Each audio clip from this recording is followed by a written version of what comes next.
with this painting. And just, yeah, ta-da!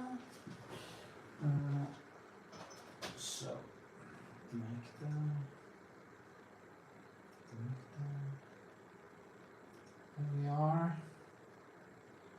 Welcome to chat.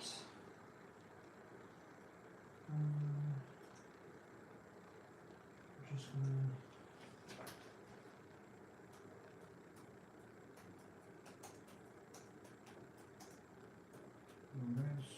deals.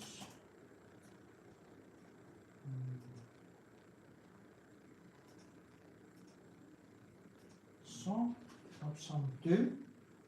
Who knows? Maybe somebody do. It will be fun. I'm gonna post it on Facebook. So, and catch a coffee. So, yeah, take a little while. Let me see.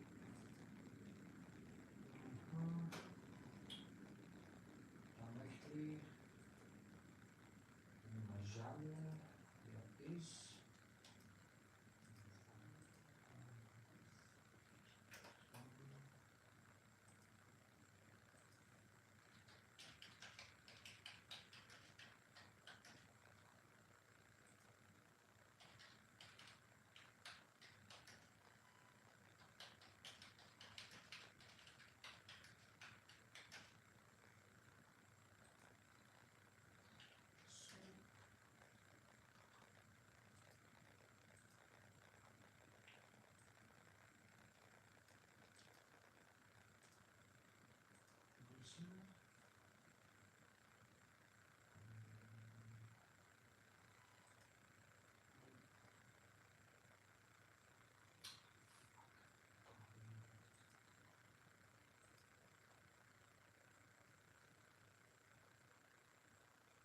I have to switch back and forth to my pages on Facebook, which is so annoying, and it takes a sea of time to do that for some reason.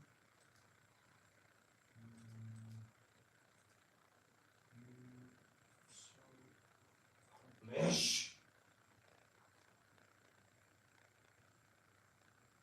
It's almost annoying to think that it's going to take so much time to switch to a page. It should be 1 and 2 clicks, not all this wait and stuff. It's too many U-turns.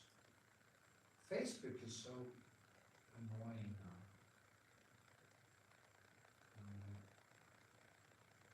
Then I have to go all the way back.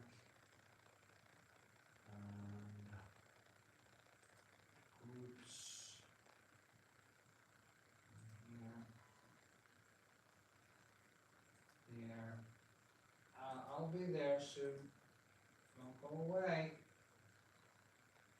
Ta-la-la. Just now.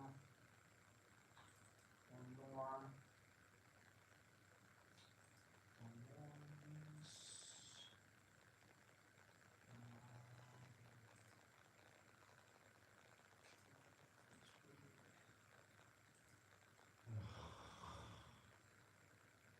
Zillion turns.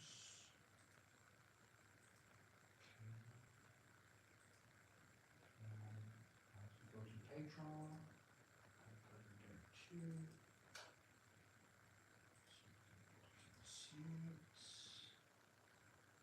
Then I'm gonna catch a coffee, and then I will start painting. PATRON. Yes, I'm human. Hopefully.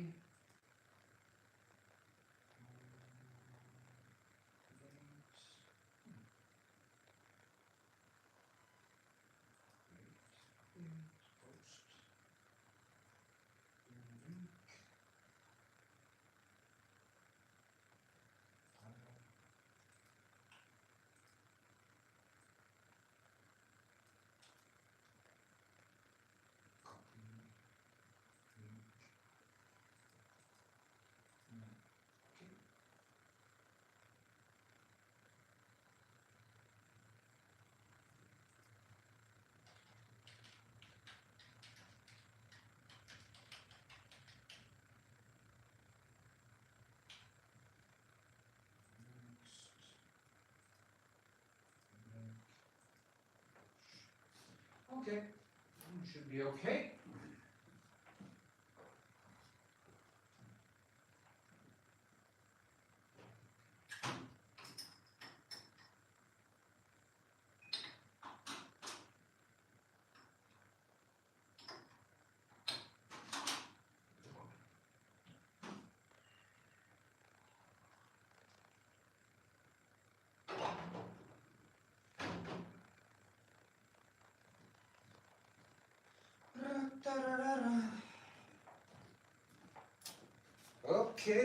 Okay.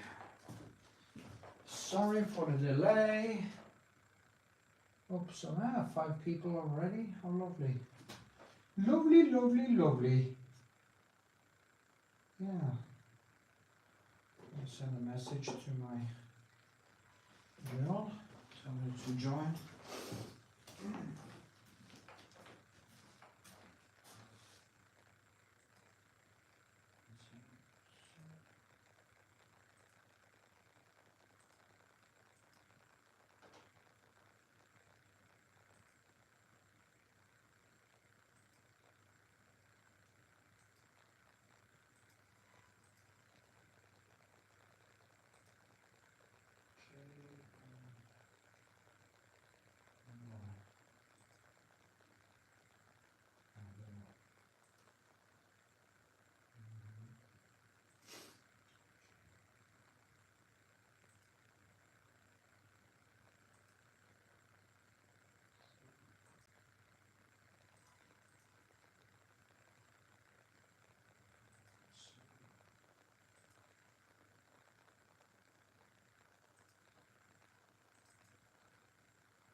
So, I'll be there.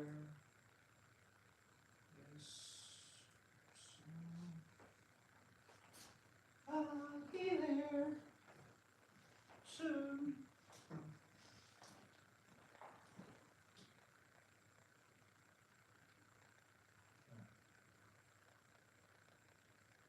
I'm coming.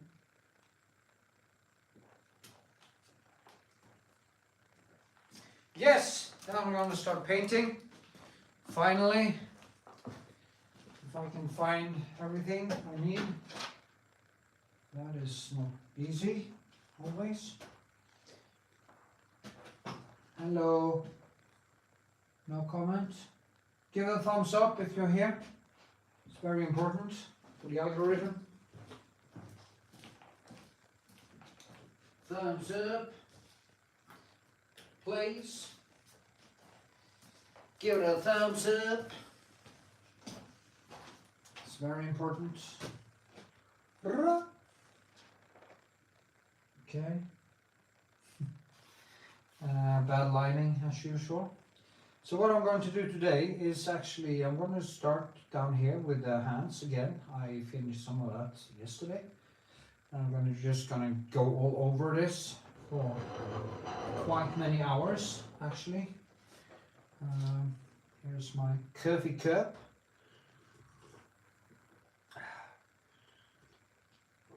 So what I do when I do this is I kind of just walk around and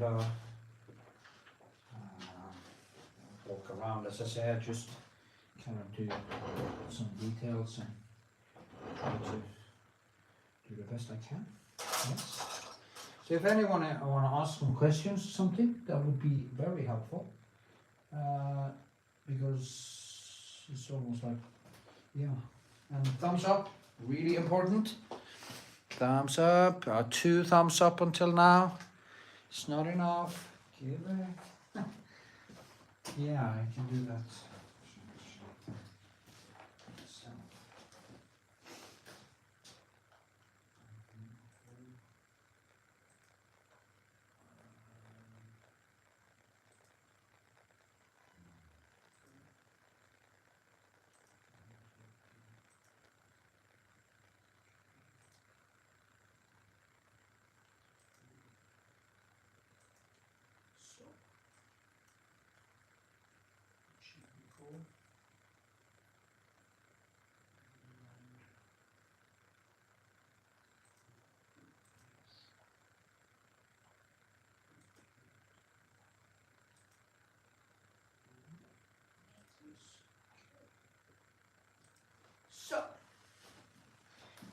it should be good. Okay, let's do some painting. Maybe I should move the camera a little bit closer. Do you think so? Tell me in comments. See what happens. So you don't just see me. Now you see the painting better, maybe. So anyway, so I have to look at the photo here.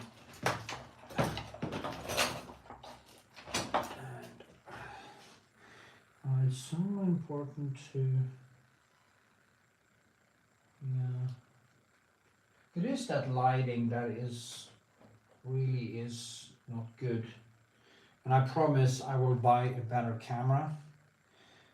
And I'm gonna do something with the lighting now next week, hopefully, and hopefully it will be better, so you can actually see more of the details that I do when I paint. It's been a grueling experience doing this painting, because yesterday I actually had over 9 hours just watching. Hello, John. Johnny, the shadows on his face, are you using warm or cold colors in there? What I've been using is, I figured out that ivory black was good. The shadows also,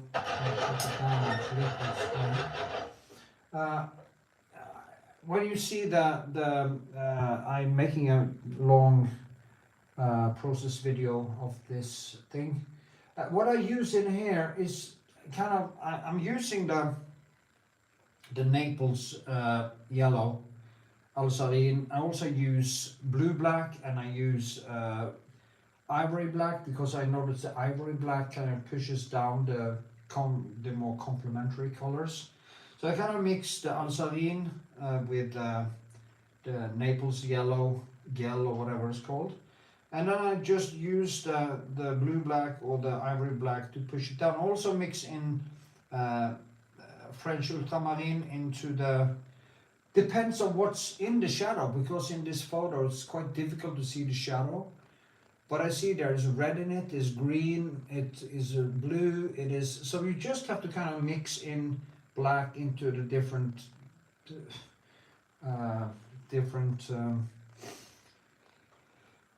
complementary colors and break them down and stuff like that. It's the best thing I can say, actually, because there's, I use both cold and warm colors.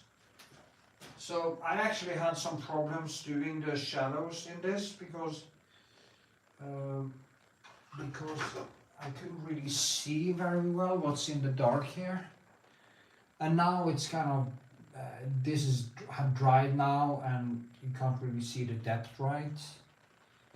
So I basically use the same colors there as I use here. I just tone them down with blue, with ivory black, with blue black.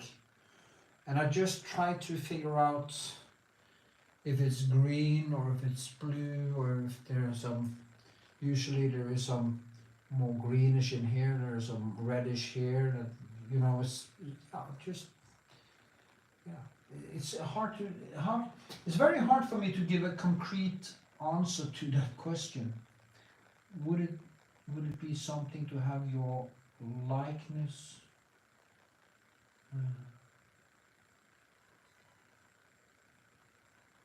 Would it be something to have your likeness captured so well? Huh? Thank you, I guess that is a compliment. I don't know. My likeness? You know, somebody painted me? Oh, yeah, I guess so. I haven't thought about it. Can you elaborate a little bit on that question? No, yeah, so I can answer it better. But I will go back up to the hand here. He has hair on his hands also, so I have to kind of make impression of that. Also there are blue here, there are reddish, the veins are blue, and of course I can't really paint every single vein, so I need to find some way to give an impression. I really like this color. It's called Naples Gel Extra or Naples Yellow Extra. It functions very good with Alzarin and the other primary colors. It's kind of a yellow that breaks things a little bit down. And it was way too blue, of course. So just try to kind of impressionately. I'm not into it right now. I'm just not a question. It's a compliment. I'm always into it. Thank you, sir. That's nice to hear. Yeah, I guess it was kind of a ironic compliment. I used to do a lot of self-portrait, and I actually have 2 unfinished ones, but I never seemed to get to it, and I promised myself that I was going to start doing 1 a month, maybe in a more kind of old Rembrandt style, so it's not that detailed, more sketchy. But, you know, time. The problem with me is that I have too many. I used money like an asshole when I had a lot of money, and I put myself in a situation where I need to take like commission works like this, and I never really seem to get to what I want to paint. And that is one of the things that, if I should give one advice to artists, save your money, don't spend, because you put yourself in a very bad situation when you have to do commission works. It's well paid. It's not that I don't get paid, but I also get paid for my other paintings, so I would prefer not to get that money and have the freedom, even less money, but the freedom to only focus on my future exhibitions and all the other things. But when I do things like this, I really go into it with a vengeance. I understand. I understand completely. Thank you. So what do you do? What do you paint? David Moulin, what do you paint? Have I seen it? Are you on Facebook or something?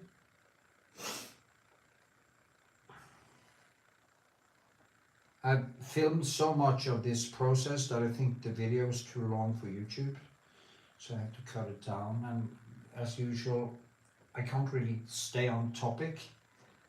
I always digress into the universe or some other stuff, and I guess that is why I have such a great following.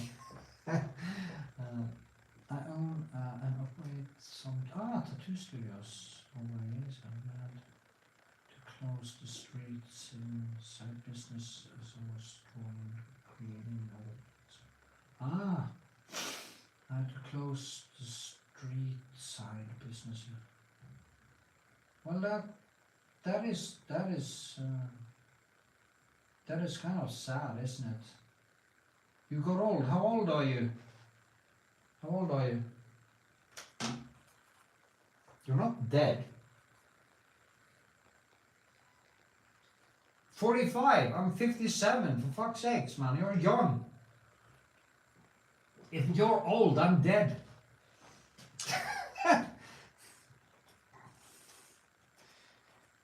Damn, you're not old. You're 45. That's spring chicken. You just came out of puberty. So you should do that. You should save money and do less tattooing maybe, and get back to your painting. It got old. It got old. It got old. What do you mean by it got old? I own operator.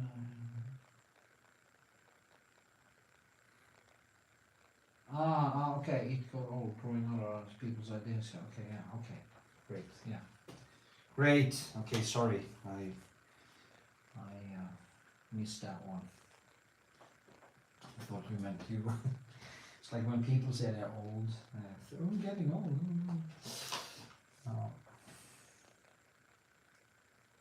I think there's something to it that, as I told my very young girlfriend the other day, that if you think young, you will stay young longer. And so, yeah.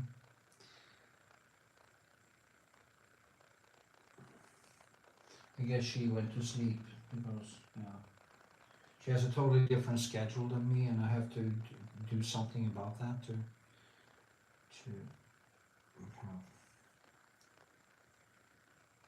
yeah, you know what I mean.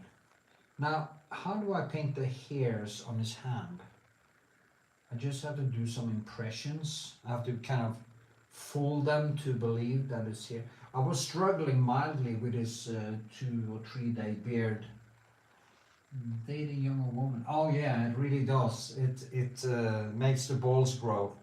There's no doubt about that. It's really, as an artist, I think it's crucial because you need so much testosterone and energy to drive your painting process. So yeah, I actually do I think that's one of the reasons why artists actually often have younger women. Where did I put my medium? Ah, there it is.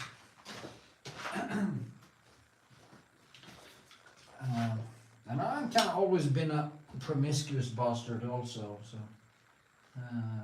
crucial, yeah, crucial.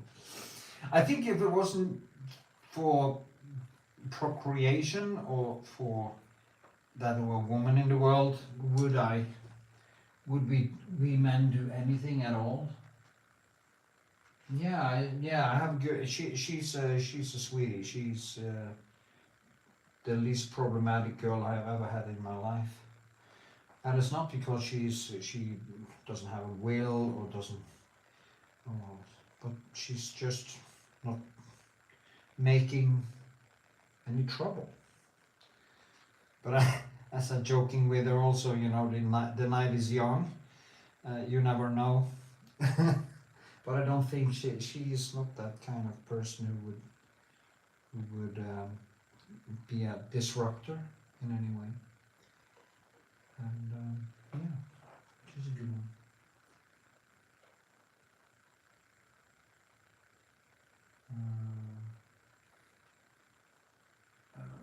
Promiscuous. Nah, I've always been a womanizer, all the way from I was a child, I would say. So I think that testosterone thing, it's actually way better now, because I feel I had to become like over 50 to be able to be in a relationship. I need to become a little bit smarter and maybe get a little bit less testosterone, because I really had problems being monogamous. And the problem is that I can't let my girl have other men, so you have to hello. And there's Amalia. Yeah, hello. Talking about you a little bit, actually. That and promiscuity, how one need a younger girl to keep the balls going and keep the testosterone up, and so yeah. You see, I am speaking some truth. I think one should speak the truth. It kind of cost me a lot to always be so opinionated. I am shadow banned by basically everything. I even think my channel is shadow banned by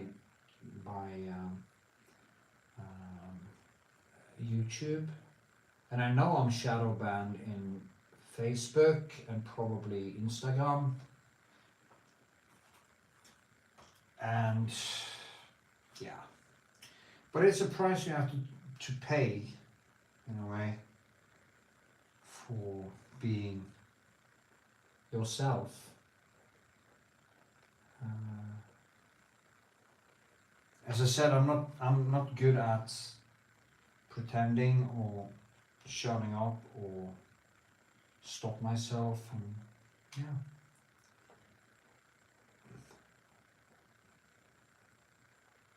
I have no idea how much business I've lost just by arguing about religion, because where I come from, people are very religious, and it's a small place, stuff. So it's just me. There is no president. Yeah. No. Maybe some little bit economically, but I think it's worth. As I say, I think it's worth it. I don't think I have any choice anyway. So,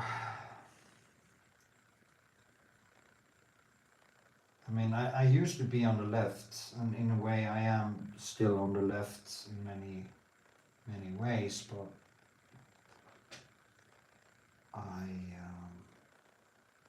I was called once I was called a Jew-loving Nazi, a Jew-loving Nazi, because I was criticizing Islam and stuff and religion, and I was actually a supporter of Israel, and of course that will piss off a lot of people.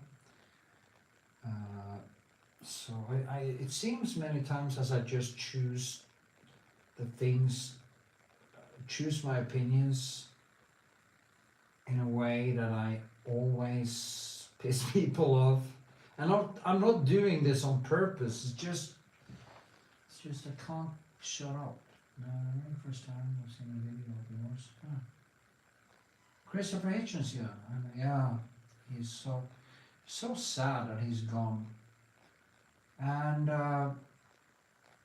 Christopher Hitchens was a friend of Tucker Carlson, and I guess Christopher Hitchens would turn in his grave by now by seeing how Tucker Carlson is supporting the new Stalin in Russia. And I remember Christopher Hitchens already in 2008, he was warning, because people are bending their ass down for Putin, and he said, this guy is a fascist, he's dangerous. And he was right.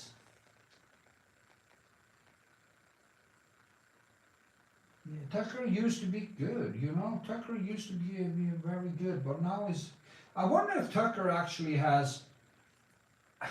they have something on him. If he had some illegal encounters somewhere, and somebody found something on his computer, and now is pressuring him to support the new Stalin, because it seemed to me so out of whack that he is supporting Putin. I mean, I actually agree with Trump in this, that Ukraine should get it as a loan and stuff and pay it back later, or pay it with the I also think the way Trump treated him in the White House the other day was wrong. Actually, my girlfriend got sick to her stomach because he reminded her of the schoolyard bullies, and I got the same feeling. But then again, in hindsight, it was a strategy, because now it is Putin who is the bad guy. And maybe that was a strategy all along, you know what I mean?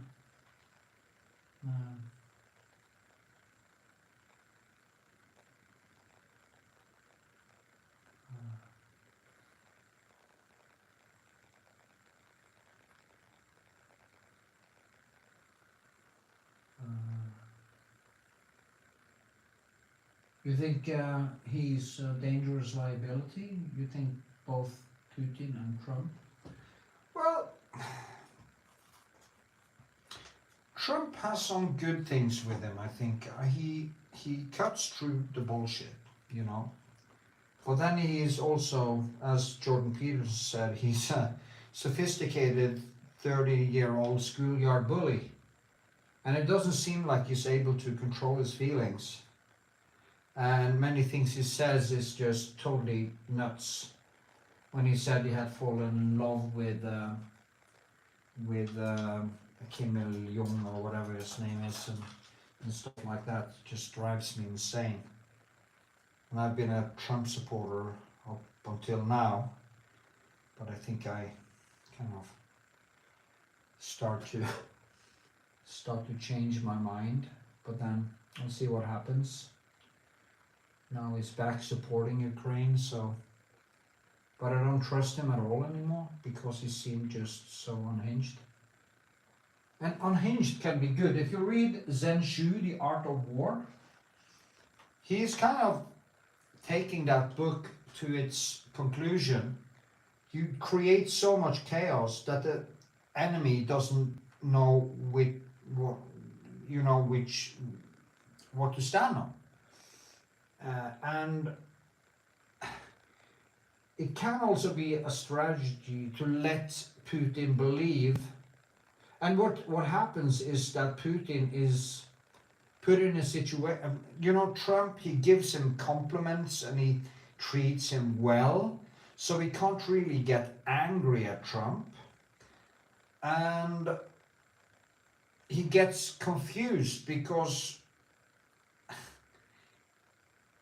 when Trump gives him compliments, he can't really tell the Americans to just fuck off like he could do with Biden and others, but he needs to he creates confusion. No, he is not. What do you mean? No, he's not. He doesn't. No, he doesn't. No, he's not. Can you elaborate a little bit? It's just small sentences here, so it's difficult for me to actually see exactly what you mean. I don't mind you disagreeing with me. You can hate Trump for all I care. I don't care. I used to be a Trump supporter.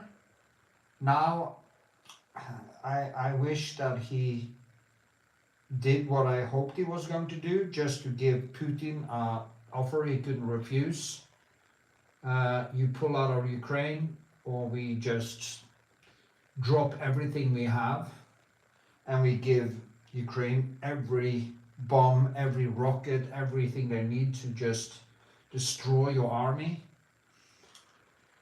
That was what I was hoping for. So, but maybe that is the plan even now. I don't know. We'll see what happens. I'm sure about one thing. We can't let the bullies of the world win anything. So, Putin shouldn't win an inch of Ukrainian soil. He should be draw back. I don't even want that war to stop right now. I want us to give everything that is needed to make Putin lose big. Because that will also mean that he will probably get a bullet in his head of his own people at some point. He will get so-called Beryad. Beria, he ended with being executed in the cellar in the Kremlin. And that is what I hope happens to Putin at some point. You see how is that going actually? Anyway, that is politics, and I think free speech and everything is the most important thing.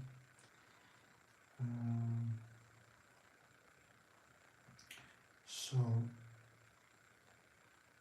I never get angry or pissed off if people don't agree with me. I'm so opinionated that if I should that, I should just shut the fuck up and grow and kind of crawl into a cave somewhere and stay there. If you have opinions, you have to be able to tackle the fact that you are people disagree with you, and name calling and everything. I don't care. I know who I am. See now, I need to focus better here. The war needs to end before. Well, the war needs to end with Putin losing everything. He is the aggressor, and it's very easy to do that. You just give Ukraine all the rockets they need to have a good distance to the Russians and take them out from the air. And also, I think actually NATO should, or European or NATO should go in and do as France said, just have a no-fly zone and start shooting down all the Russian rockets and stuff, and also give a clear message at some point, some date, we start to help Ukraine by being their air force. I mean, there's no reason for Putin to be in this war. We are not going to do the same mistake as in 1938 by this is going to secure peace in this century. And 2 years after, we had the Russians and the Germans on the same side occupying Poland, and Hitler got his back free to attack France and all the other European countries. And now they are whining about this war against Germany. They were collaborating with Germany until Hitler attacked. So I want to see this war end with a total defeat of Putin. This is what I want. I don't want a peace. I don't want peace now. I want opening a little art studio to live in peace. Yeah. Sounds nice. Yeah. I often think about this. I was standing in the street. There was a very beautiful sunset, and I was looking at this sunset, and I thought, okay, there you are, Putin. He's one person in the world looking at the same sun, looking at the sunsets. And he's just a person like me. There's no difference really between us. But he has the power to destroy millions, and he does. How does he experience existence? How does a person like that experience being alive? And how does he respect? How does he respect any? How does he think about existence and the universe and coming into being and the absurdity of being, while he's sending his own young men from his country into meat waves in a war that is totally unnecessary. And I mean, Russia is the world's biggest country. I actually thought it was China until I looked at the map. But Russia is extremely enormous, and they don't really need any more. They only think about power. Yeah, power. Power, just power. They say that power has the same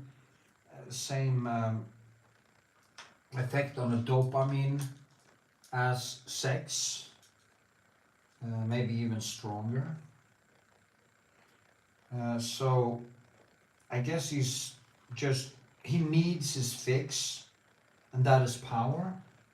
And that is probably, it's an addiction, It's an addiction to power, and you saw it with Saddam Hussein, and you see this with many of the dictators in the world that end very badly. They can't stop. They can't really stop because they can't imagine giving away this power or losing the power, because it's their drug. They don't have an inner life. They need their fix all the time. And that's also why the psychopaths and stuff abuse children and abuse everyone, and the psychopaths of the world, because everything is cake for them. They need their fix. They need their dopamine, and so I guess that is why. I mean, love, conversation, respecting other people. That is the things that should drive. That is the thing. If that drives you, that really will give you quite a good life, even if you don't make it in art, or you don't become very famous, or you don't, as long as you can actually do the creative work and be content with living in the flow and just being in love with the small things. I think what we should teach every child is stoicism. Less is more. When people have more money than they could ever spend, all that is left is raw power and human beings. Yeah,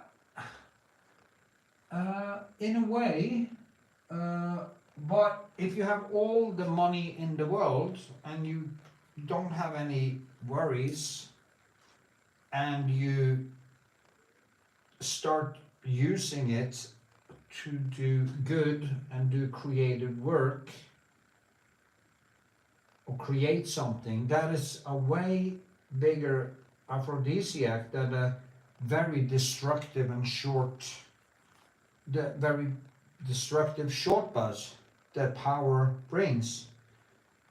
Because what you say, they call it long, I saw this in a TED talk, he called it long dopamine.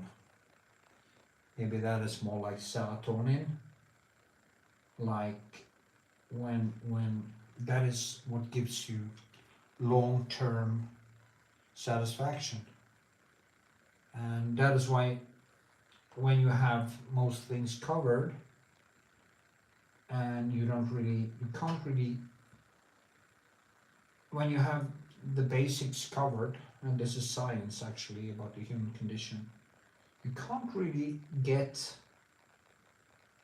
more happy by using more money or gaining more money. And then maybe it's, as you say, if you don't then understand real flow, and you don't have the depth as a person to understand what really matters, you only have power. There is only power left. Sex and power. So, there's probably something to that. I'll have to focus a little bit better here. Just don't make this shit into a mush. It becomes a mush. Let me see.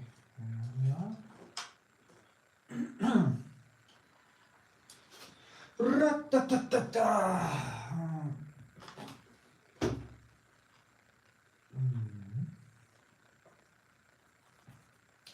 You see now, I need to get some red into this and some more light, but then I also need it to be toned down.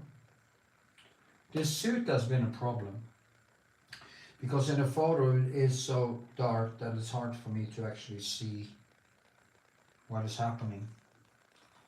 So that has been a little problem. If you want to ask me some painting questions. I mean, Marcus Aurelius had basically absolute power, And he was one of the few people in history who actually managed that power well. As one said, democracy is not perfect, but it's the best thing we have. And it's probably true. But if we could, what I would do is to have some laws that was just, human rights laws, that was just ironclad, as they say, and we were willing to fight for these laws, and we rule the world through these inherent laws about human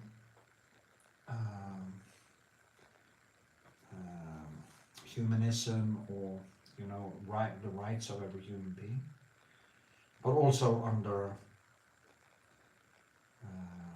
you can't have just full freedom also, because many freedoms will lead to the destruction of others. Like when people are alcoholics, it usually also affects children, and there are things that we shouldn't.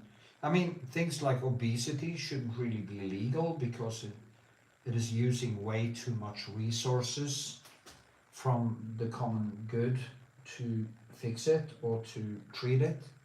So there are certain things like that I actually would basically make illegal, like drug addiction and stuff like that, because it actually affects other people negatively, and we have to think a little bit collectively if we're going to create a world that is good for everyone.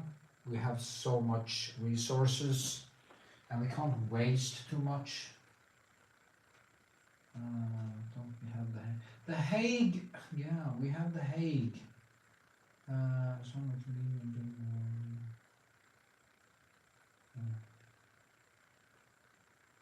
Yeah, another former soldier. Yeah, something true to that.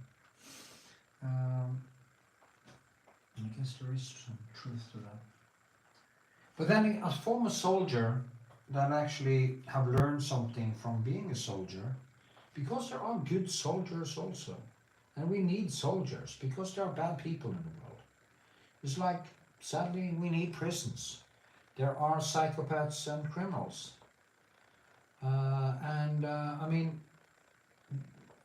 They say that up to 3 to 5% of the population is born psychopaths. And for most of them, they never do any direct crime. But if there weren't any repercussions for their actions, they probably would do crimes, because they don't care. Everything is cake. And so I'm not a pacifist in any way, and because I know the human condition is we are not inherently good. We are just apes with bear, and the old system in the brain is way stronger than the new system, and we do things that we should be ashamed of all the time. So we need a system to keep us down. You see, now I try to get this right.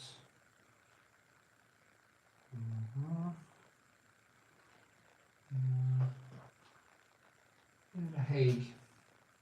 But, it could be so. China is the biggest, probably, and I agree with Trump there, and I agree actually, that China is the biggest threat. But we are buying, actually, we have been buying oil from Russia while we have been fighting them. So it's like we should give Hitler the money while we were fighting him. And it's just absurd that we are so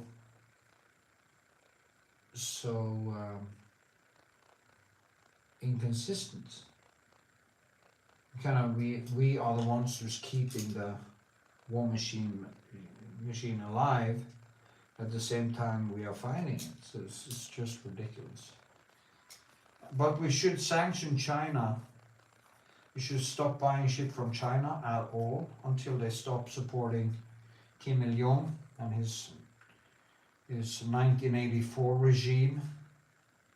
As Christopher Hitchens did say when he went to North Korea, he had really decided not to use the cliche.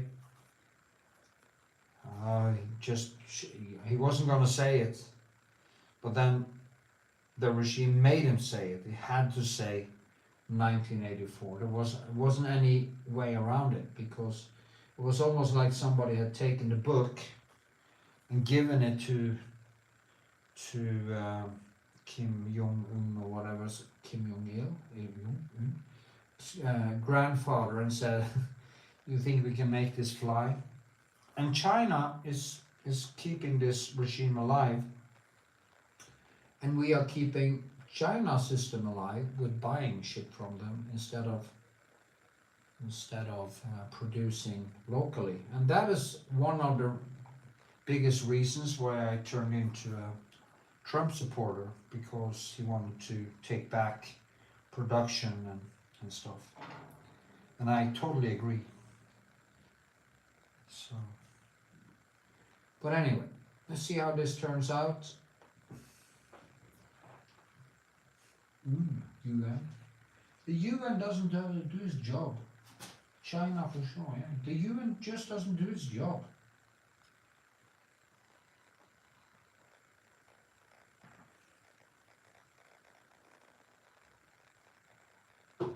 Yeah, and Trump is trying to solve the energy problem by pumping oil in America. And Norway has a lot of oil, but we also have these idiots on the left who's screaming about CO2, CO2, CO2. So we're not actually pumping all the oil we need. Instead we are buying it from Saudi Arabia and using it anyway. You know, we give the money to Saudi Arabia instead. We should pump like crazy and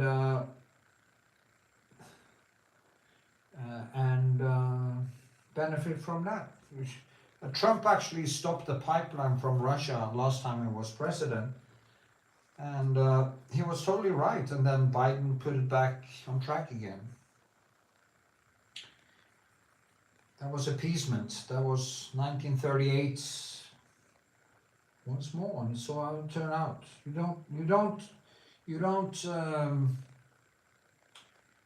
don't negotiate with these people. You tell them, you give them. We should give Putin an offer he can't refuse. Pull back, or we will destroy you totally.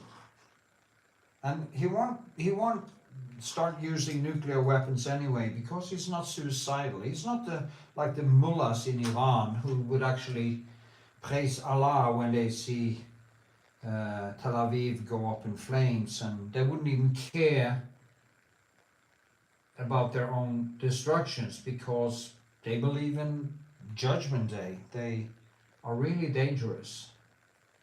So,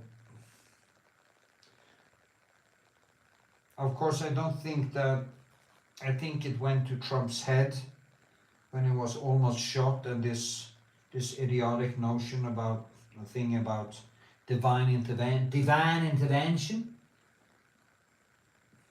So God moved his head a little bit to the left or to the right, so the bullet should miss him and hit this poor fighter instead and kill him. God is great.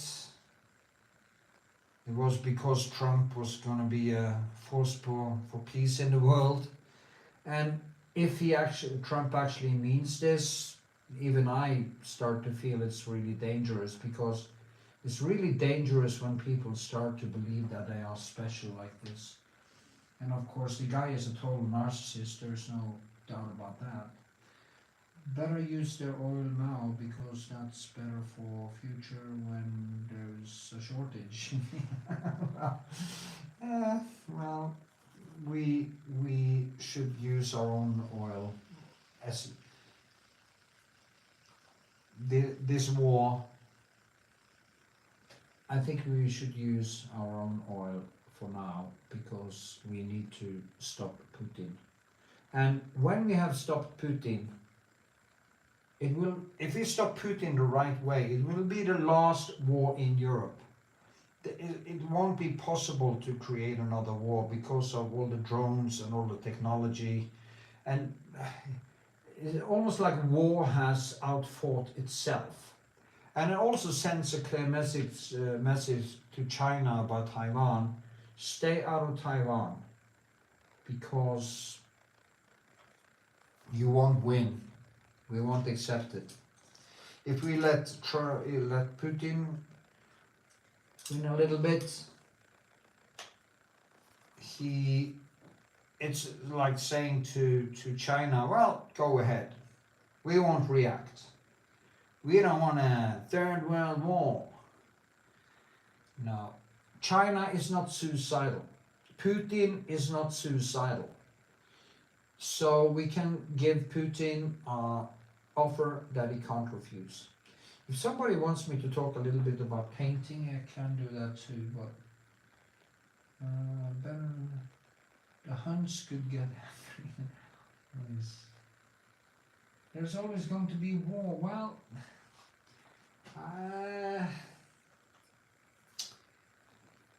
there never been less war, even if you calculate in the Second World War.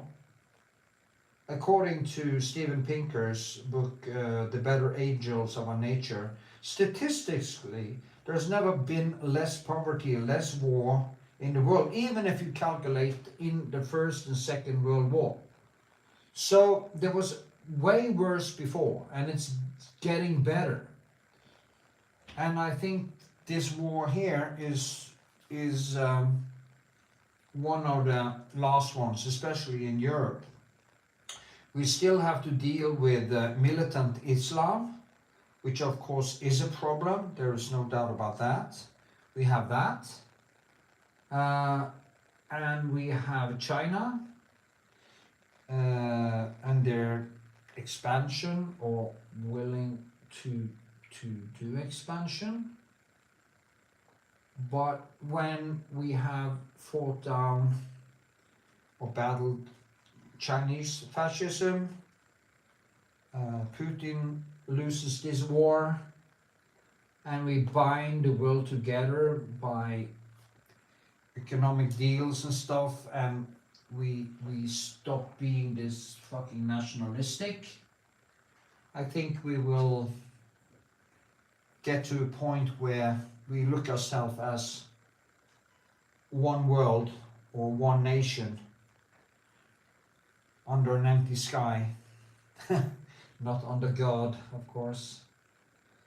And we will build a common future in space over time, actually, because humanity needs to leave this planet to survive anyway. At some point this planet will be boiled by the sun, and we have to create the technology to become a spacefaring civilization. And I think war, as culture evolves and we learn from our mistakes, wars will become a thing of the past. I'm pretty sure that will happen at some point. And if somebody starts want to make war, we just swiftly give them an offer that they can't refuse, and say, like if you have a dictator in somewhere, you just tell him, well, you leave your, you stop oppressing people, or we will judge you absentia. Maybe we should have the death penalty for dictatorship, starting dictatorships and killing your population. There should be a death penalty for it. And we did it absentia, if we couldn't get to the person, and we just take them out from the air. Like Kim Il-jung, he should be told that, from now on, you are seen as, what's it called? Persona non grata, or whatever you say.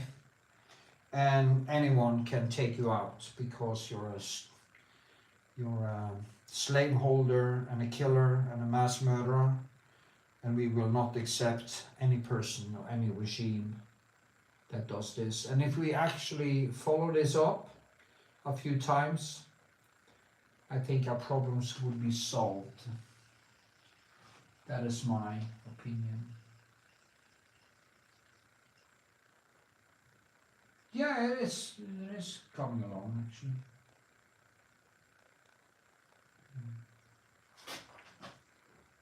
I want to apologize, but I think it's been great.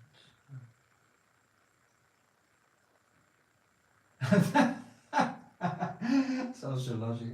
Well, yeah, I like talking. There's actually more people in here than it used to be, so I guess somebody likes to listen to this babble.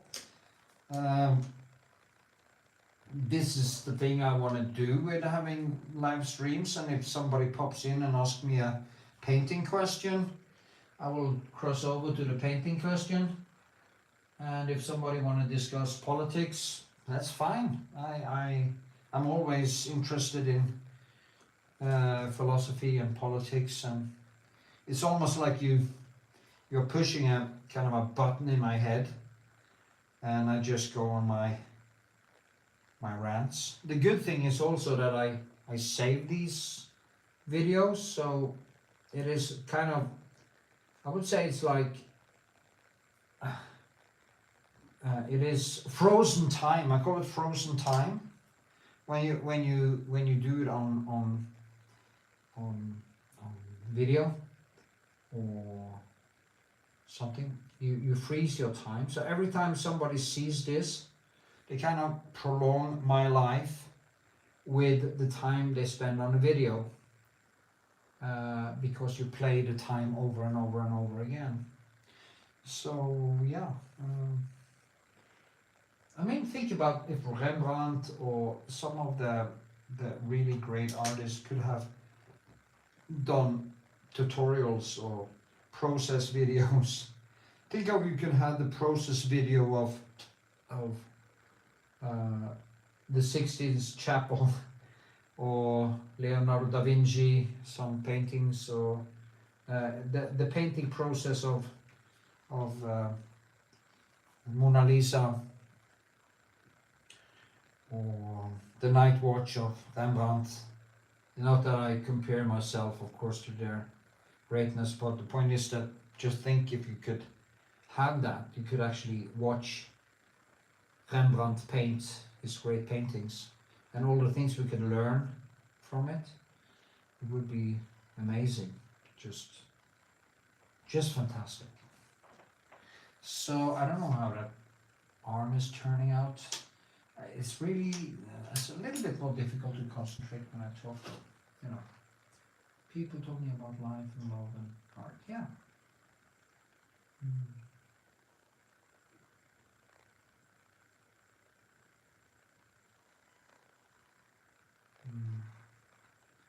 Time capsule. Yeah, a time capsule of thought. That was actually a. That was well said.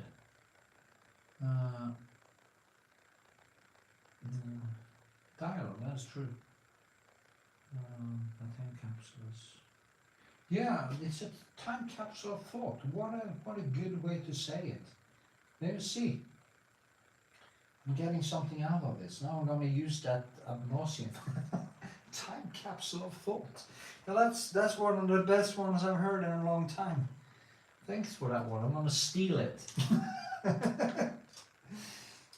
Time capsule of thought. Why didn't I come up with that?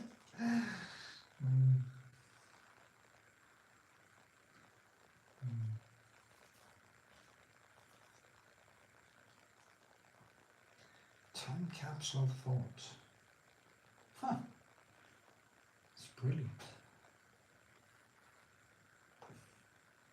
Kind of a book is maybe that, you know, or a video, but yeah, it is a time capsule because It's information, it's frozen information.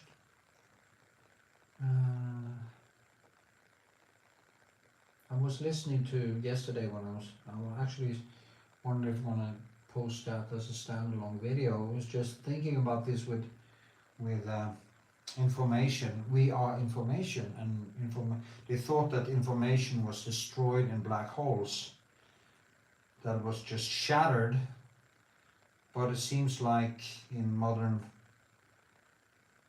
physics that actually it's information is preserved in black holes. So if you could actually gather the information and with some quantum computer or something, you could put this information together, you could actually rebuild this moment, actually, or any person or anything that happened, because information seems not to leave existence.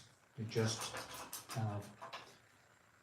kind of dissolves, or not dissolves actually, just becomes something else. I was listening to this yesterday by Brian Cox. I can't really understand because I'm not a physicist, I'm not a mathematician, but kind of intuitively kind of understand what he's saying. Of course, it will probably never be possible to do these things because they're just theoretically or possible, but you never know. Maybe I'm an atheist and I don't believe in an afterlife and stuff like that, but maybe, and this is the only hope I have, is that the universe is all about consciousness and information. That there are some underlying thing that creates meaning. I don't think it is like that, but that is only thing I can hope for if it comes to any religious thinking. Let me see now. I just need to. Yeah, I think I'm gonna go to the fingers and just let this be for now, for a little bit. And I'll go back to it later when I am alone. Art questions then. What would you paint if you had no commissions? Aha! That's that. Yeah, I have like 20 big paintings in my storage room, which will be a part of just an exhibition called The Art of Painting, from the painting of Vermeer. I want to call the Art of Painting. I also have a huge thing in my head which is called The Human Condition, where I will make both portraits and paintings from the best people, the worst people, also from history, war zones, from things like porn, and make, actually it's also going to be a book called The Human Condition. So it will be about everything from the beauty of science and the most beautiful things in the human nature to the worst, and it will be a huge painting exhibition with basically an essay to every theme. So that is what I'm planning, and I need to focus on that. So when I talk, and I all have so much good material that I want to paint, so many nice photos, so many things. I have so many ideas. It's like, and I'm kind of feel a little bit stuck because I have severe ADHD and I procrastinate like crazy. I can't get my schedule right. I made choices, one of them sent me to jail for a year because I was, instead of painting, I was rebuilding replica guns for no good reason. Other than it was kind of an addiction, I just wanted to see if I could make it work. And then in the end I was charged with a lot of breaking the gun laws of Norway and winding up in prison for a year. I'm not even a criminal, for God's sakes. This is ridiculous. But you know, you do the wrong things, and as Jordan Peterson say, I mean, if you keep doing the wrong things over and over again, someday you're gonna go to jail. And everybody warned me. Even my overtraining, I had to replace both my hips because I was training too much for maybe 40 years. I was doing way too much because I'm so hyperactive. And I was drinking too much, and I've been promiscuous, and I've been eating too much, and I've been, you know, it's really hard to understand how I got anything done at all, you know.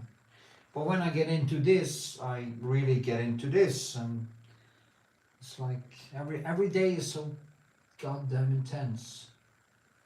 And what I want to do now is try to build a life where I can find some peace of mind, you know, to just hyper focus on positive things. I robbed some banks when I was 20. Robbed some banks. That's how I got. Artist man. Yeah. 6 bank robberies and 6 years in prison. A lot of drugs. That's a good one. That's amazing. Six bank robberies and only 6 years? That was a light sentence. I hope you got some money out of it. Canada, of course. It's like in Norway. You will get 6 years, but as in Norway probably. So yeah, we rehabilitate. Yeah, we do that in Norway also, you know. And that's a good thing, because I mean the prison system in America is just, it's made to destroy what's already destroyed. And I have a problem with, you know, it's like, I know we don't have any free will, and we are a product of our genes and of our environments and all that. And I have two thoughts in my head. I see Putin as a victim of his upbringing, a victim of genes, a victim of culture. And it's not really his fault that he became him, in a way. It's not really a choice, just something that is cause and effect, and suddenly he's him. And in that situation where it's just not the positive force. So if we could actually look at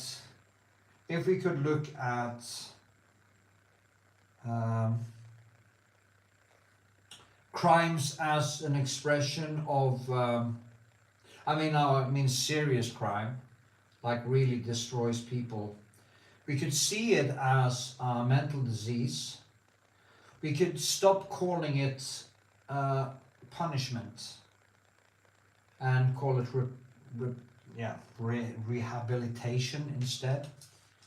And I think society as a whole would be better off. It would become more humane and more humanistic, and it would in potential lead to less crimes and less of it, you know. Just think about this. I mean, 1 out of 6 child is sexually abused. And you say, what? 1 out of 6? Yeah, 1 out of 6. In Europe, 400,000 kids disappear every year. In America, it's 280,000. And nobody seems to even talk about it. Where the hell did they go? What happened? Where are they? Okay? And you know, it's mind-boggling. But so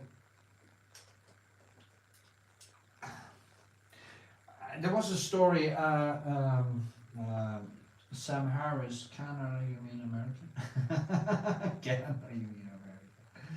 And the victimhood is the victimhood of this moment. Yeah, it's sad really, because Putin also, Adolf Hitler used to be a child, you know, and actually during the First World War he was a war hero. He did all the shitty jobs, and he really saved people, and he was a good soldier.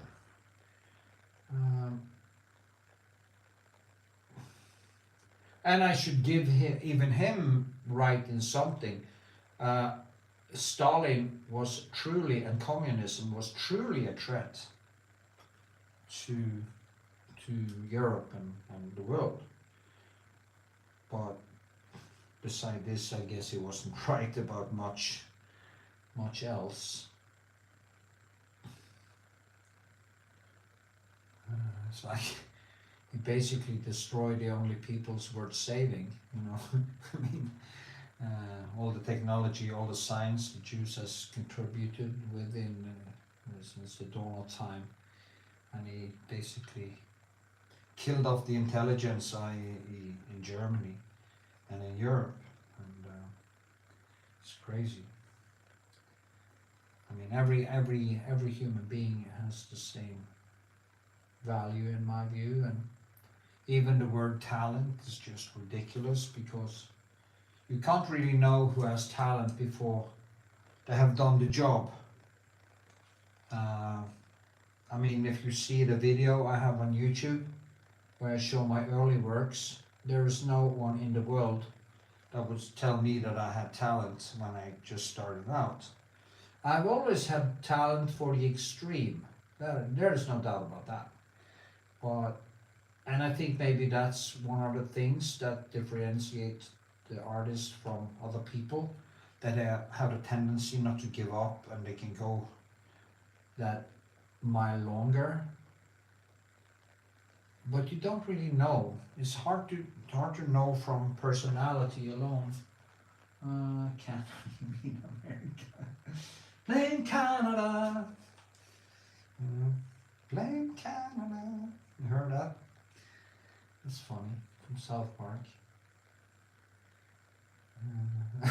I think it's funny how Trump actually is trolling Canada now with this 51 states. I think it's funny. He knows that's never gonna happen. It's just trolling. And that's so typical. Also, this Panama Channel thing is trolling. You know, he's as Jordan Peterson said, he's a bully, and he's good at it.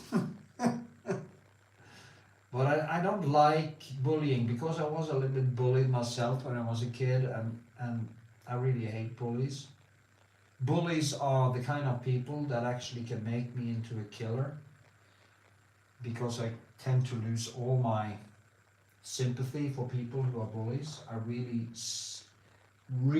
do want to destroy them. America are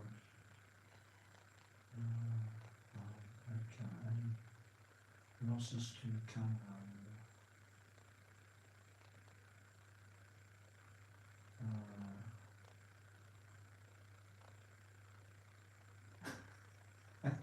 There won't be a war between America and Canada, you know.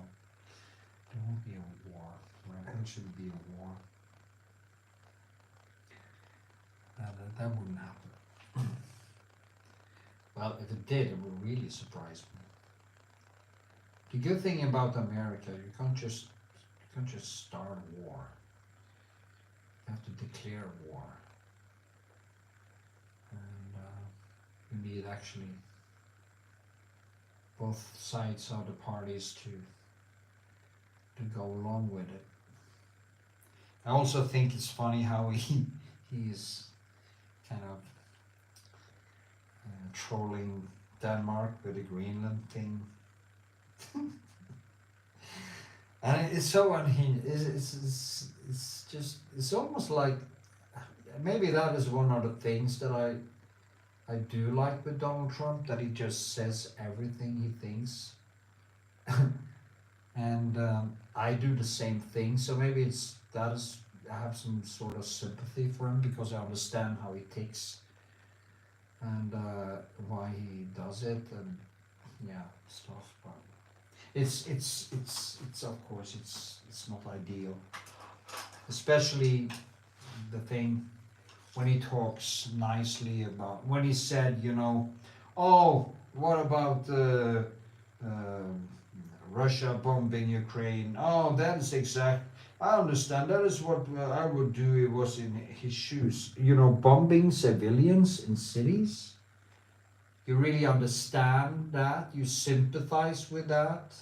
That is what you would have done in his shoes. You know, to say stupid things like that is just make me want to scream.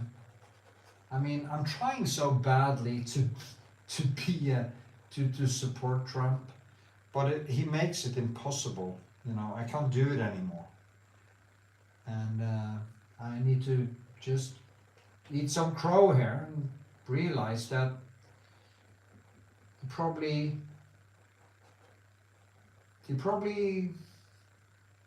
isn't unhinged. I knew he was a narcissist, but you can be a narcissist and do a good job because your driving force would be doing a good job. I think I have narcissistic traits, there's no doubt about that. I never feel, I cannot wait to get into their art. Can you imagine getting be in Mexico getting a nice time?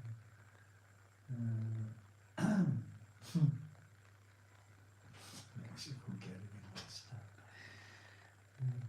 I don't know. I wouldn't go to Mexico. It's too many gangs and too many. As a Norwegian, it's probably ironic, I guess, but as a Norwegian in Mexico, you would be in danger, actually, from being kidnapped and stuff like that. And you don't want to wind up in the hands of MS-13 or something like that. They would just cut you into pieces with chainsaw or something. It's weird, actually, how people are able to treat one another. 83 minutes.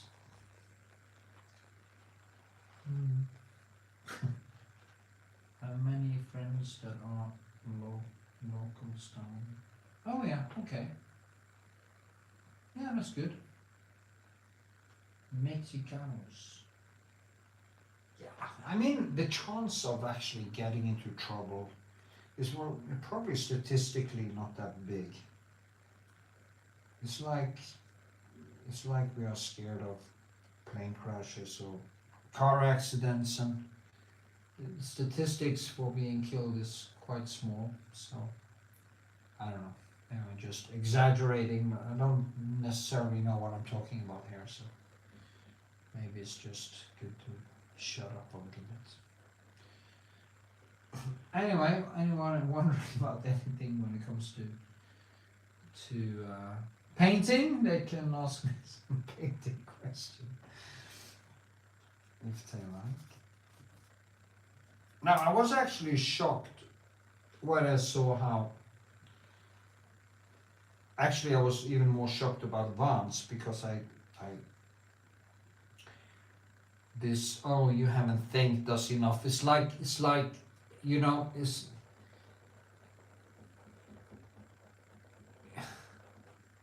is how many times do you have to thank people until it is enough, you know? But I do agree that absolutely agree that Ukraine should in some way pay for the help they are getting. There is no doubt about it. But it's a good thing for America. They're getting their weapons tested, and you know, there's a lot of things that is good for America too. You know, what a perfect way to get your weapons tested.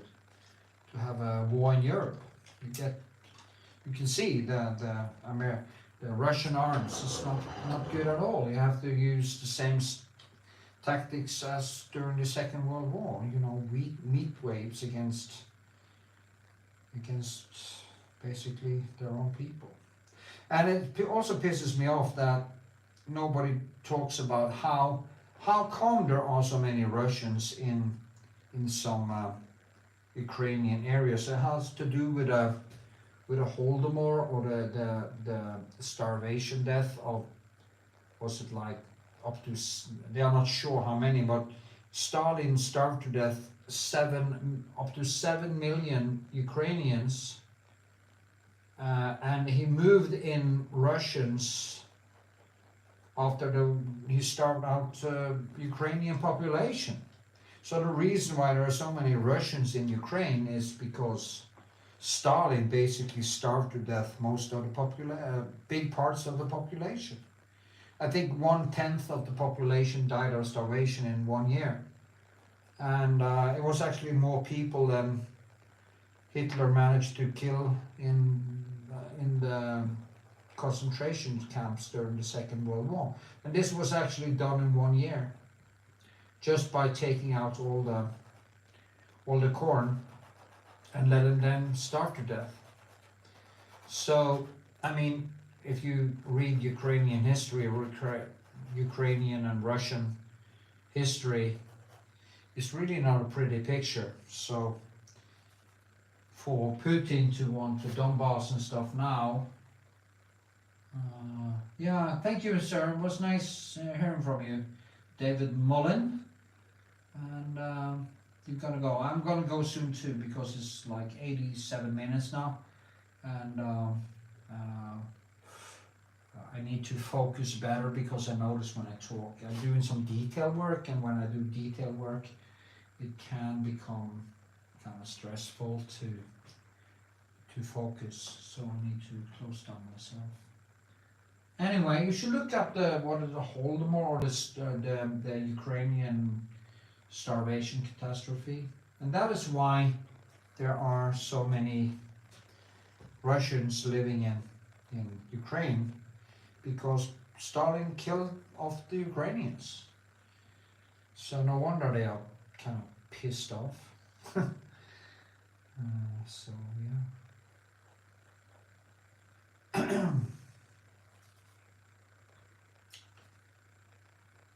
So I'm gonna paint in this.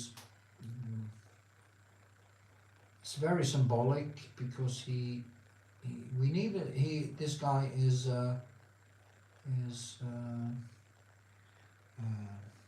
or was the leader in the Rederiforbund, as it's called in Norway, or the shipping owners organization.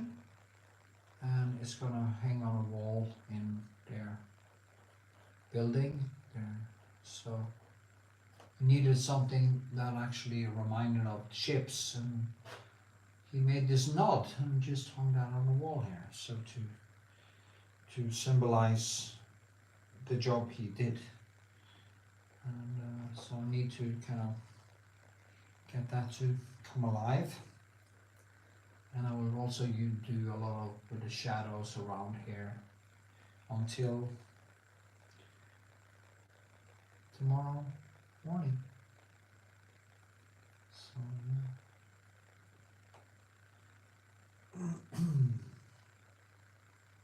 So that is what I want to do.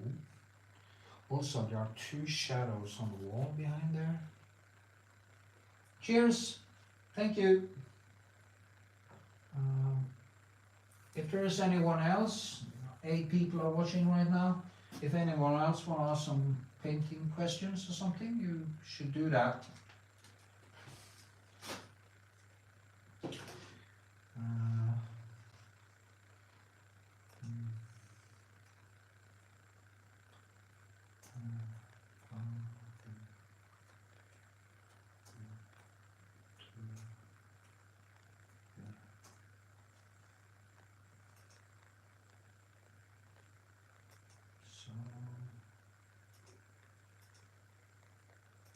So.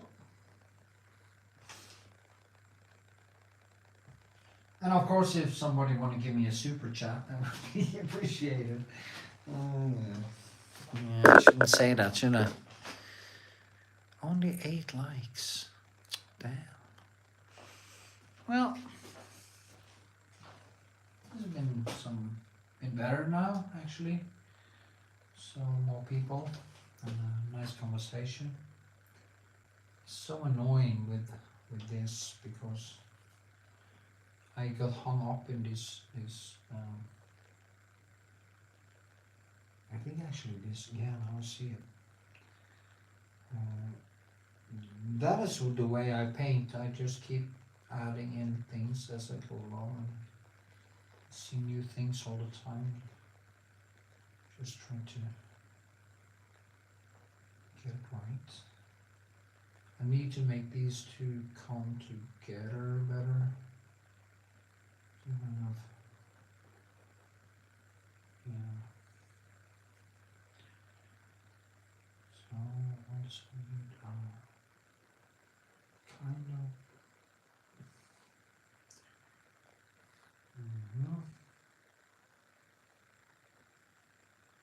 Yeah, I think that could be it. It was way too strong. The problem here is also it's way too strong light. It's too hard. I need to find a way to get a more smooth lighting in some way. Smooth lighting. Okay, hello. Are there a type of clothes, like special type of fabrics, color that you prefer to paint? And if so, why? Are there types of clothes you don't like to paint, and why? Oh, good question. I do like to paint clothes with a lot of color. I know I find it fascinating to paint kind of what do you call it? The shiny clothes. I like dresses with flowers in them and kind of a lot of painted colors. I thought I would like to paint this, but I've been very hard to kind of get the textures right. But that can also be that I don't see it that good. But I would say lingry, like with colors. I would say dresses, if it girls dresses with colors. I like carpets, like Vermeer. I used to paint a lot of carpets for a while. I was very inspired of carpets with a lot of kind of diagrams and you know all the things that you can find in a kind of Persian carpets. I like that because there's a lot of colors and a lot of things to work with. Yeah. I also like to paint skin or fur. I think fur is very, very nice to paint because you have to use the brush to kind of crisscross and get that furry feeling.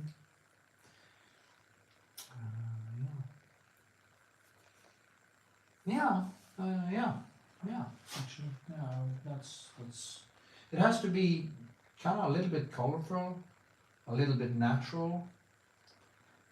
This is not my favorite because it's so rigid, but I try to kind of, but it's also of course challenge anyway, so yeah. And the way to paint this is just you have to just go in like this and just try to get this it's also because it's so in the dark, so it's hard for me to actually figure out exactly what colors there is, and so that has actually been a problem. get an oversight of everything. Next question. Type of fabrics.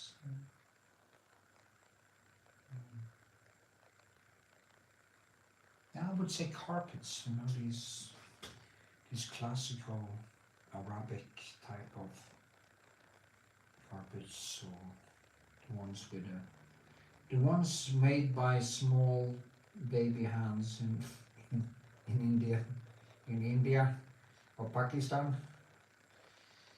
That's nice to paint. In Pakistan or India, yeah. We're racist now. Is that cultural appropriation?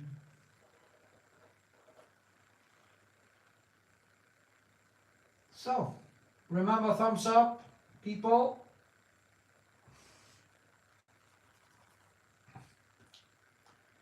Let me see. There's a double shadow. One of them is actually more pronounced than the other. So I will then make one of them a little bit stronger. This. It was actually the wrong color. It has to be more in the Prussian blue, pushed down with a little bit of black, and yeah, like this, like it is. And then there's a secondary shadow, which is even lighter, which has actually more greenish in it, because the one is further away from the other one.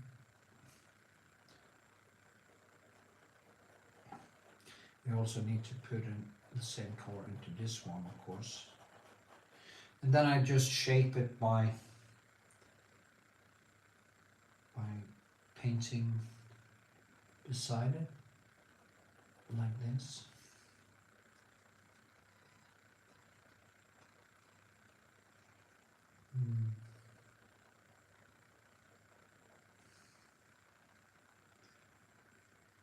See now? Maybe that's too green. That is the problem, you know. You start doing.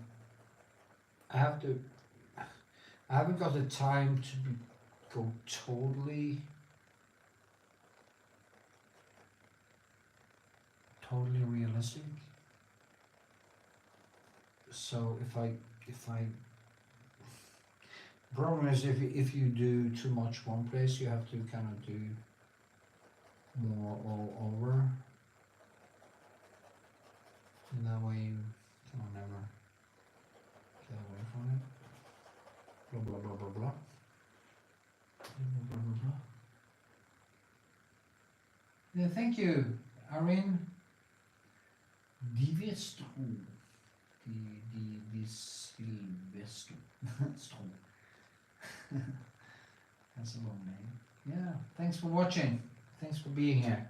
Remember, thumbs up. It's very important for the algorithm. It's one of the most important things now actually on YouTube. Now I will start to stream much more often when I get a better camera and do different paintings every time, or maybe the same, but that way I would also kind of be a process video for on live streams also, so, and it will actually bring up. I see that I get more followers when I do live streaming, so for some reason it seems like YouTube actually likes that I do that, and that's good, I guess. And I like interaction with people. I like to talk to people. So yeah. Anyway, a bit more people in here now. That's nice. Yeah, that's great.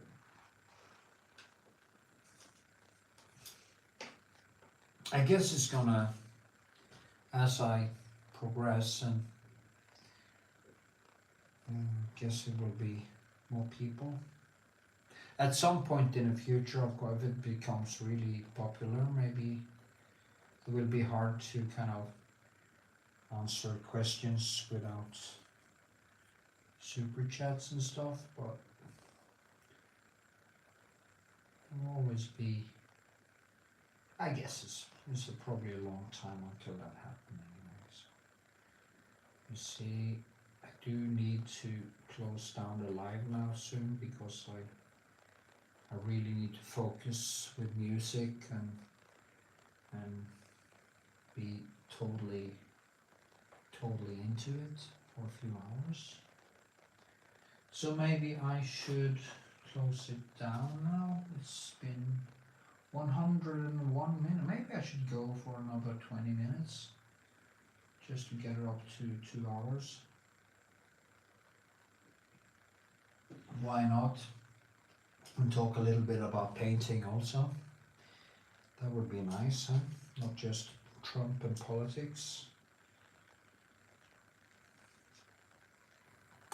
I think it's so sad that we actually live in a world in 2025 where we still send people, young people, into meat waves because some asshole has ambitions on the backs of other people. It says a lot about how we belittle human life. The fact that we have about 1 billion starving people in the world, people actually starving, people that don't have enough to eat, they don't have what's needed to live a good life, or at least live a life. And it's never been better than now, ever. So this says a lot about how it's been in history. And here I can stand in one of the world's most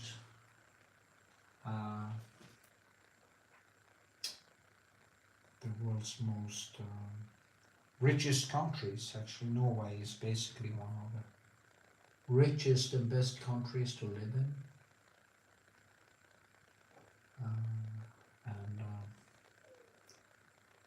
I can have the privilege of doing artwork. And most people are fighting a desperate fight just to find food for their kids every day. It's sad. It's really sad because consciousness and human nature is, or being conscious is the most important thing in the universe. As Carl Sagan so beautifully did say, we are the way for the universe to know itself. And every death, even in the battlefield in Ukraine or any other death, unnecessary death, is a loss of consciousness. It's the loss of the most beautiful and the most important thing in the universe. There is nothing more important than consciousness. Consciousness gives meaning to existence itself, at least temporarily.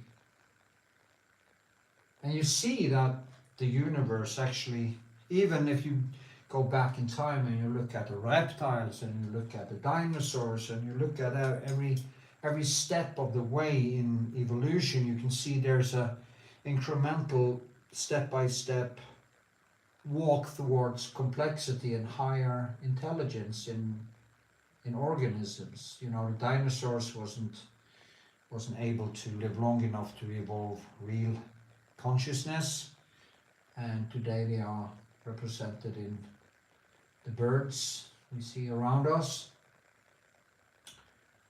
And the reptiles didn't manage to evolve into conscious beings, but you see them in the crocodiles and And the reptiles today, they didn't all die out, of course. So they're still around, both the dinosaurs and the... But it didn't manage to come to the level that we are.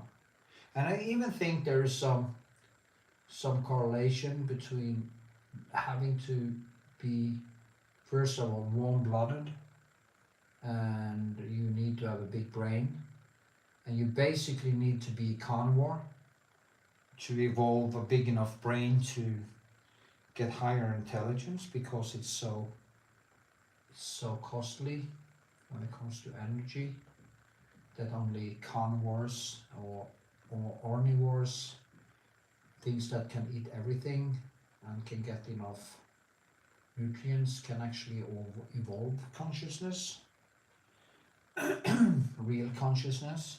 And now I'm talking not whale consciousness or dolphin consciousness or dog consciousness, but the kind of consciousness that gives you the possibility of deep introspection and the creation of conscious chosen art. Not the bird that makes a or the penguin who actually picks up stones and to create a den for the egg, and stuff like that. You know, it's sweet to look at, and it seems like it's conscious, but it's not. It's just a genetical adaptation. And how do you know that? Well, you know that by testing their ability to abstract thinking, the kind of thinking that needs introspection to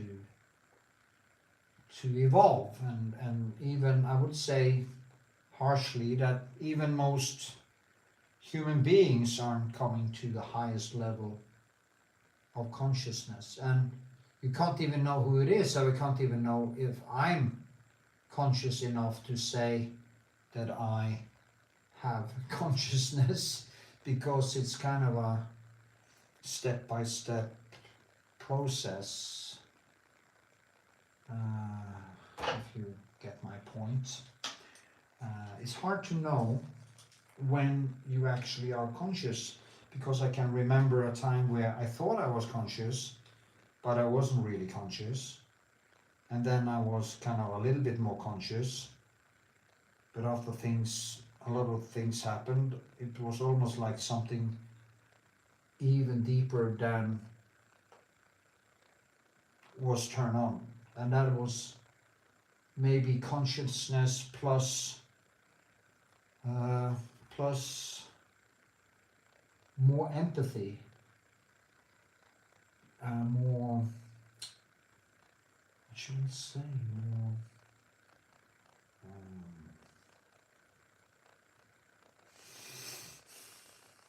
more self-awareness, more, it's almost like you can at some point take a step away, and you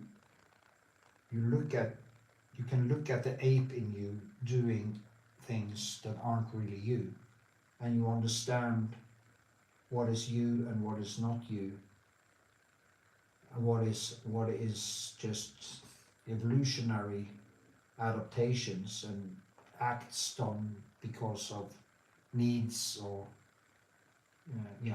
and what is truly human is the person who critique the bad parts and try to make them better, or get a bad conscience over doing the wrong things. And I guess that is that, and the deep type of consciousness is what really makes us human. And when I see that we have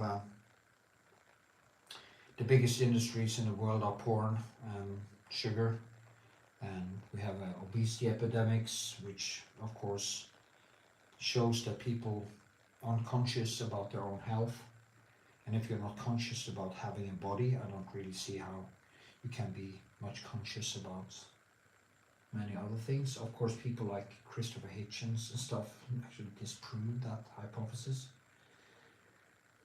But you also have something called splitting, so you can be very intelligent at some point. There's like Jordan Peters, which should obviously see that his religious babble is just that, is just babble. But he doesn't see it. He refuses to see, and he of all people should be able to see that. He of all people should see how ridiculous his stance on religion is, but he don't. He's too much. He is emotionally, his needy part of the brain. I would say the old part of the brain, the emotional brain, is so invested in there being some objective meaning that he can't see how silly it is for him to talk God. His God talk is, he can't see it. He refuses to see it, and you can even hear the way he's arguing that he can't any longer see the difference between his own emotions and objective reality. And that is what is becoming really conscious. It is the capability of seeing the difference between your personal emotional needs and objective reality.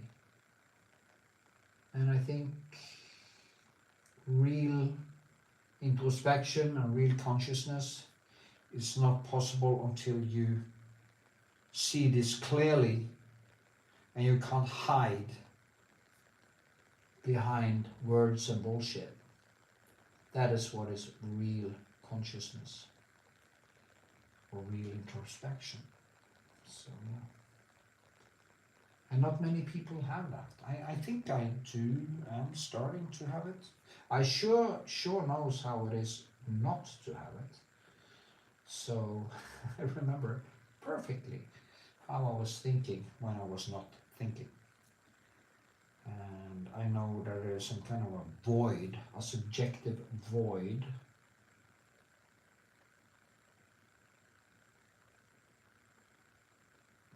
that you don't see, of course, because when you see it, it stops. So, yeah.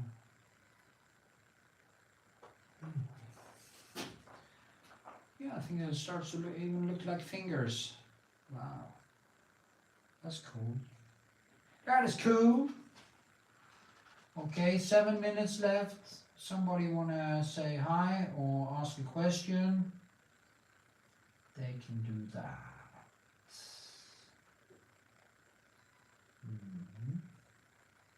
Ra-da-da-da.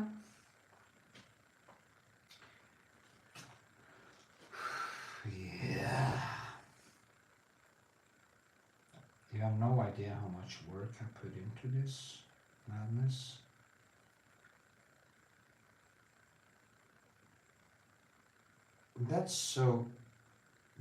I talk about that all the time, but it's so important. These things become so important. You know, it's so strange that these things should matter so much. That it can actually, when I don't get it right, and it makes me feel so bad. It is just the worst experience.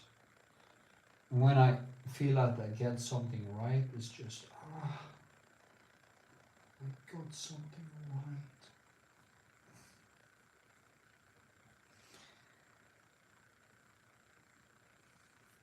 And here we are. Here I am. Product of a 13.7 billion year old universe that came from a quantum soup and quantum fluctuations, probably 13.7 billion years ago,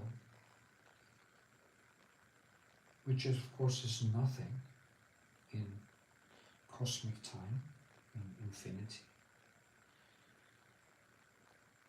And in all infinity, I didn't exist before I suddenly do exist. And then, poof, I don't exist anymore. And some people say that in infinity, everything will rise again, this happens over and over again. But I don't think that is true at all, because we have chaos and we have probably an infinite amount of universes, which means that you have infinite many possibilities. It is an open room with infinite many possibilities forever, which means that nothing ever have to happen again. If it's a locked system like lotto, a lottery, something like that, you can calculate how many tries something, how many possibilities something have. If our visible universe were the only universe and it has only so many possibilities within the frame of the universe's existence, or even if it was basically infinite but in a locked system,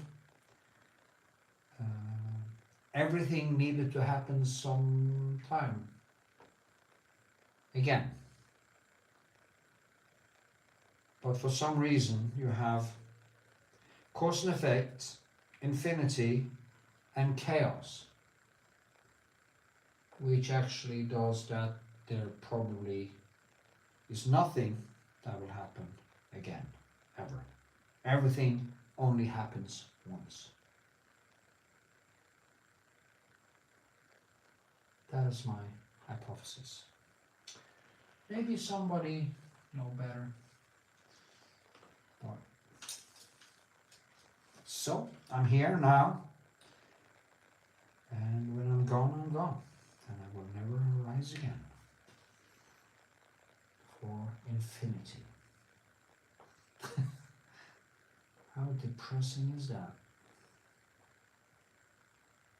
And my father is now slowly getting there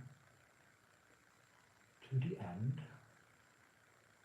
The thing with me is, like when I was in prison, I saw every single day, and I kind of saw the end. I had an end date. I knew when I was going to leave, and I was counting down the days. And if you actually look at a human life, you can actually calculate approximately how many days you have left and in existence. And for me, it's like a little bit over 9,000 days if I become an average lifetime, which is 81 or 82 now in Norway. Of course, it's rising all the time because of medicine and the way we live and stuff, and that's good. But I mean, a little bit over 9,000 days is not many days, is it? So I'm in a prison called life, and I have 9,000 days left. If I live until I'm 100, I have, of course, more. But then I have like, let me see, 10 times 365. No, let me see. 20 times 365. If I become 100, 19 times 365. So you can add that in. But still, you basically know approximately when you're going to go. And it's not far into the future. So I feel every day, and I'm watching myself in a waiting room to cease to exist.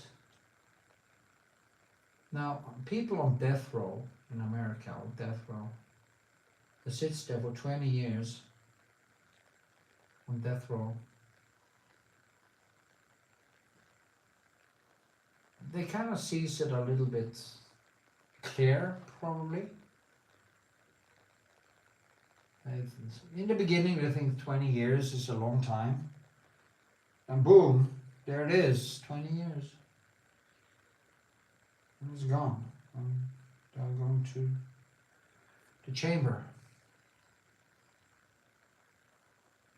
And same thing with him. What I noticed with my father, which actually surprises me a little bit, is that he doesn't really accept it. He can live for. He also just got skin cancer, so he has prostate cancer, he has skin cancer. He's 86. I mean, that, you know, that tells you a story, doesn't it? So, I wish, for me anyway, I wish that I can be more realistic and kind of joke about it, that, well, I'm reaching, when I'm 86 and I have 2 types of cancer, I would say, you know, ironically, that, well, I'm in my death throw and I will do the best of it with the time I have. So,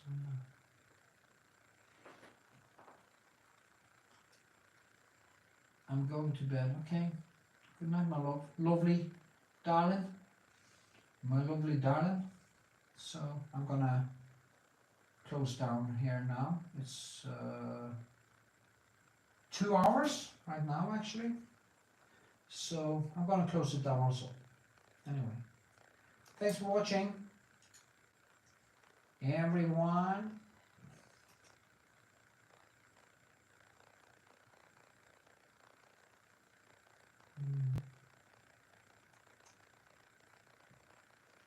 Can I answer a chat?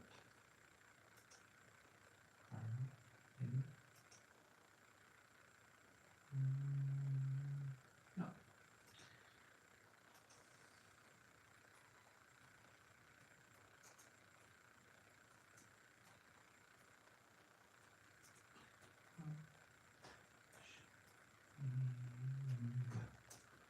Yay.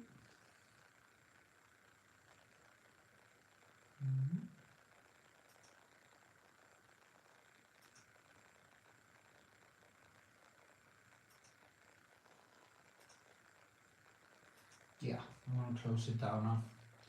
It is enough. So, I'll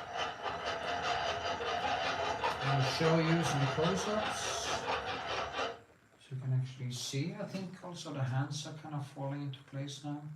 A little bit. I'm gonna do some more work on them. Maybe a short touch-up tomorrow when it's dried a little bit, but I think it might gonna be finished now. So we're just gonna take the camera and go a little bit close so you can actually see better the textures and stuff.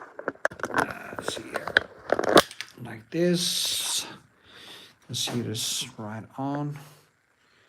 Like this, and you can actually, maybe I should hang this beside it so you can actually compare. Like here. Let me see now. Sorry about this. Anyway, here. Yeah, it hangs for a little while. So, you can actually see. I will do some more filming to the tutorial. Here you can see. What do you think? Did I do it right? Let me go closer so you can actually see. Now we can actually see how it's built. The colors are quite off, I have to say. But you see here, it's built with a lot of texture. But you will see that in the process video I will post. Yeah, so you see the difference. You get this distorted. Yeah, I don't know. Hopefully it's okay. You know, it looks better when you see it in live, actually. It has to do with a stinking camera, which is too yellow and too bright. Anyway, thanks for watching, everybody, and I hope to see you in my next video. I'll also post this on YouTube now, so if you see it after the fact, give a thumbs up, leave a comment, and yeah, tell me what you think. Also, if you want me to teach you how to paint, you can go to my Patreon and sign up there. Maybe I should show you my totally crazy studio. And yeah, maybe I should clean up a little bit. Yes, okay. With this, I wish you a nice weekend and hope to see you in my next stream. Yay. Bye-bye. Remember, you can also buy me a coffee. You'll find a link in bio and in description. And on my channel, of course. Okay. Bye-bye.